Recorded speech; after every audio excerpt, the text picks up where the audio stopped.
On the 17th of August, 1966, the Viet Cong mortared the Australian base at Nui Dat.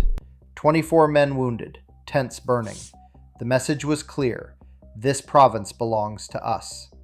24 hours later, 108 Australians from D Company, 6th Battalion, Royal Australian Regiment, walked into a rubber plantation in Phuoc Tuy Province and met somewhere between 1,500 and 2,000 of them. 3.5 hours of fighting in monsoon rain. Visibility, 50 meters. By nightfall, 18 Australians were dead. 245 Viet Cong lay on the battlefield. Intelligence later assessed the real number between 500 and 800. The difference between annihilation and the most lopsided infantry victory of Australia's Vietnam War came down to one New Zealand artillery officer, a mud-caked map, and 24 guns firing so close to friendly positions that the shells were landing 30 meters from the men they were trying to save. The 1st Australian Task Force had been at Nui Dat for 3 months. 2 infantry battalions, 5 RAR and 6 RAR, 1 artillery regiment, and a perimeter carved out of rubber and jungle in Phuoc Tuy Province. Beyond the wire, the 5th Viet Cong Division moved freely. Australian signals intelligence had been tracking the 275th VC Main Force Regiment's radio since late July. Direction-finding plots showed it closing on Nui Dat at roughly 1 kilometer per day. By the 13th of August, it was practically on the doorstep. But knowledge of that picture was restricted to Brigadier Oliver David Jackson, 2 intelligence officers, 1 hospitalized, 1 about to be evacuated with hepatitis, and the task force operations officer. Neither battalion commander was cleared. Major Harry Smith, commanding D Company 6 RAR, was sent east on the 18th of August with no idea what was waiting for him. At 0243 on the 17th, the VC had announced themselves, a 22-minute bombardment of Nui Dat with 82mm mortars and 75mm recoilless rifles. 24 Australians wounded, tents shredded, vehicles burning. B Company swept the firing positions that day. D Company took over the search at midday on the 18th, a routine follow-up, nothing more. Back at base, a Colonel Joy and Little Paddy concert was setting up for the afternoon show. D Company's 108 men entered the Long Tan rubber plantation at 15:15. They had no idea the 275th Regiment, reinforced by D445 Provincial Mobile Battalion, over 1,500 men under the direction of Colonel Nguyen Tan Hong of the 5th VC Division, was already in the trees. But the men Smith had, and the fire support behind them, would turn what should have been an annihilation into the defining Australian battle of the Vietnam War. 4 men made that possible. Major Harry Smith, Hobart-born Malayan emergency veteran with 2 RAR, a hard-nosed professional whose fire support call would enter Australian military folklore. Drop 50, danger close. He would spend the next 50 years fighting for his men's honors. The decision maker.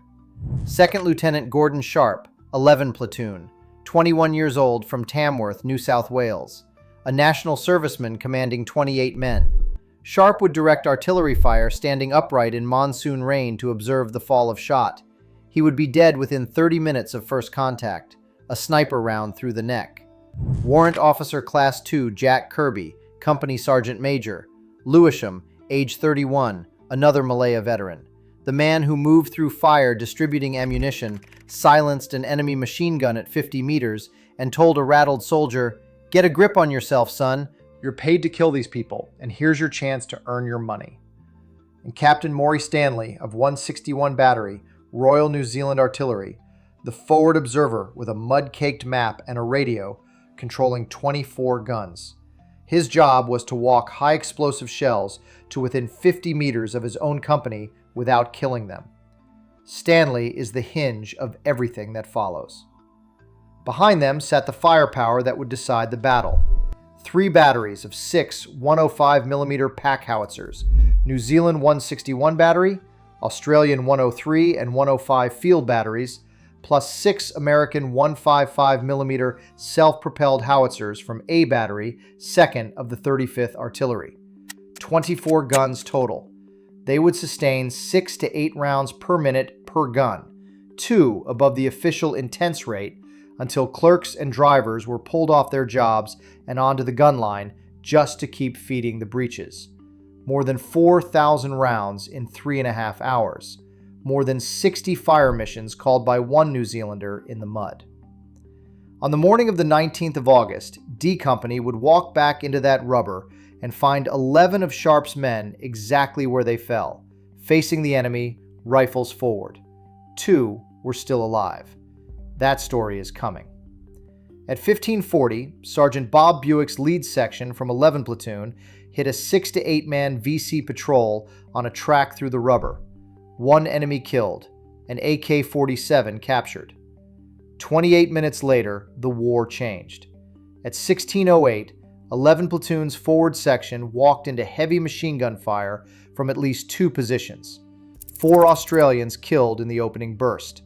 A monsoon broke at the same moment, rain so heavy that visibility collapsed to 50 meters. White latex bled from bullet holes in rubber trees. VC tracer rounds tore through the gray-green gloom. Smith would later describe them as supersonic fireflies. Sharp called for artillery. Stanley brought 161 battery onto the target within 4 minutes. By 1622, all 24 guns were firing. A fire mission regiment order that put every barrel at Nui Dat onto a grid reference in the rubber east of the base. At approximately 1633, Sharp, still standing to observe the fall of shot, was hit in the neck and killed. He was 21. Sergeant Buick took over. Moments later, 11 Platoon's radio aerial was shot away. What followed was 2 hours of close-range fighting in monsoon rain, with a platoon cut to 10 men still able to fight against a regiment trying to overrun them from 3 sides. Buick, desperate, requested fire directly onto his own position. Stanley professionally ignored the request. He walked the rounds in to 50 meters instead, then 30. 1 man on a radio, threading 4,000 pounds of high explosive per minute between his own soldiers and the encircling enemy at a distance shorter than a football pitch. That geometry, that judgment, sustained under fire for over 2 hours, is the spine of the Battle of Long Tan. By 1800, D Company was running out of ammunition.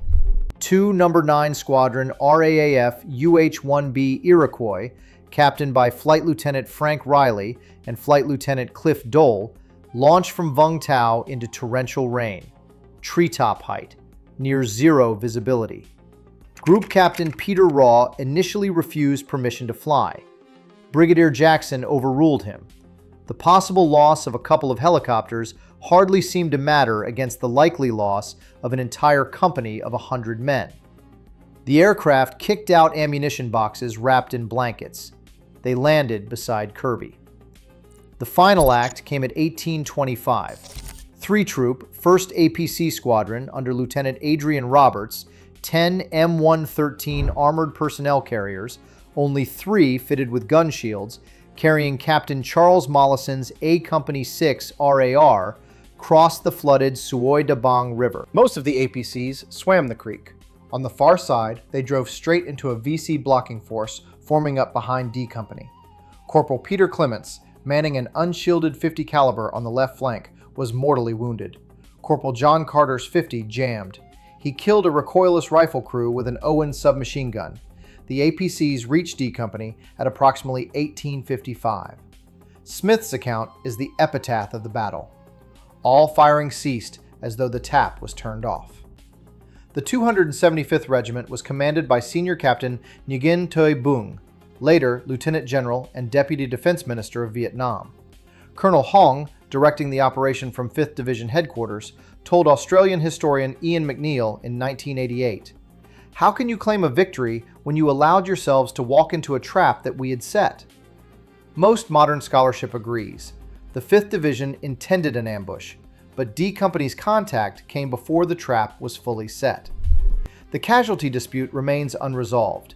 Vietnamese published histories record only 30 to 47 killed, but Brigadier Ernie Chamberlain, an Australian linguist intelligence officer and Vietnamese language specialist, reconstructed losses from a captured 275th Regiment quartermaster's notebook seized during Operation Coburg in February 1968.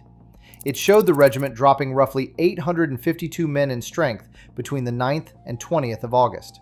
Chamberlain separately documented 190 named dead from Vietnamese death certificates. The most honest reckoning came from Nguyen Minh Ninh, former vice commander of D-445, on Australia's 60 Minutes in 2006. Tactically and militarily you won, but politically we won. And not everything worked. Smith was sent into the rubber without the signals intelligence picture that showed a regiment closing on his position.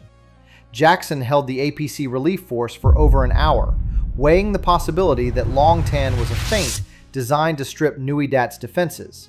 The 274th Regiment was suspected en route 2 to the west. 11 platoons' antenna was shot away. 10 platoons' radio was destroyed by a round that passed through the operator's shoulder. Private William Yank Akel ran a replacement set forward through enemy fire. He received a mention in dispatches. On the morning of the 19th of August, D Company walked back into the rubber. 11 of Sharp's 28 men lay where they had fallen, facing the enemy, rifles forward. Private Jim Richmond, shot twice through the chest, was found alive after 12 hours. So was Private Barry Meller. 13 of the 18 Australians killed at Long Tan were from 11 Platoon. 11 of the 18 dead were national servicemen. Their average age was 21. The Long Tan Cross, built by 6 RAR's Assault Pioneer Platoon under Sergeant Alan McLean, was helicoptered onto the battle site on the 3rd anniversary, the 18th of August, 1969. It remains one of only 2 memorials to foreign forces officially permitted in Vietnam.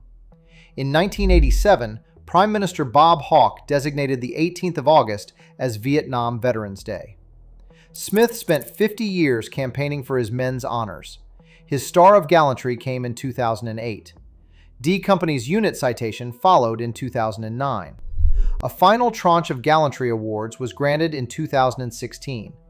The Defense Honors Tribunal declined a posthumous Victoria Cross for Jack Kirby.